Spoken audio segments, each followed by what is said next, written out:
আমিন, আল্লাহুম্মা আমিন।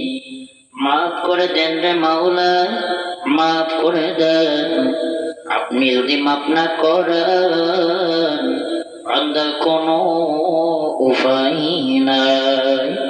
ইয়া আল্লাহ রব্বুল আলামিন, বিশেষ করে আল্লাহ যে বই হাত নিয়ে তোমার দরবারে হাত তুলেছে আল্লাহ, আয় আল্লাহ,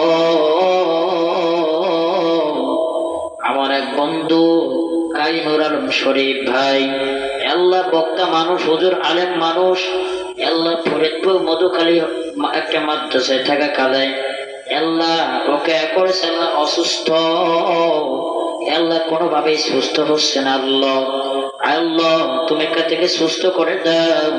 হয়তো ওই ফরিদপুর মধুখালীর মাদ্রাসা থেকে হয়তো কোনো হুজুর তাকে ক্ষতি করার চেষ্টা করেছে। আল্লাহ তুমি তাকে সুস্থ করে দাও। এই যে হুজুর তাকে ক্ষতি করার চেষ্টা করেছে আল্লাহ, আল্লাহ তার কপালে যদি হেদায়েত থাকে আল্লাহ তুমি তাকে হেদায়েত দিয়ে দাও। আল্লাহ যদি হেদায়েত না থাকে নমরুদ হামান সাদ্দাকের মতো ফেরাউনের মতো তাকে ধ্বংস করিয়া দাও। আল্লাহ রব্বুল আলামিন, বিশেষ করে আমার নুর আলম ভাইকে তুমি আল্লাহ সুস্থ করে দাও। আল্লাহ সে যেন আবার সবার মাঝে দিনের দাওয়াত ছড়িয়ে ছিটিয়ে দিতে পারে সেই তৌফিক দিয়া দাও। আল্লাহ রব্বুল আলামিন, তুমি তো বলেছো যারা অন্ধ তুমি নাকি তাদের দোয়া কখনোই ফিরিয়ে দাও না।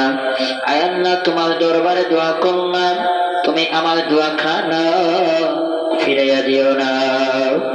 আল্লাহ রব্বুল আলামিন, বিশেষ করে মাওলা যারা আমাদের এই ভিডিও অনেক জায়গা থেকে দেখবে সবাইকে তুমি দেখার মতো কবুল করিয়া নাও আল্লাহ। যেদিন আমাদের মৃত্যু হবে প্রত্যেকের জবানে মধুর কালেমা জারি করে দিও, লা ইলাহা ইল্লাল্লাহ মুহাম্মাদুর রাসূলুল্লাহ।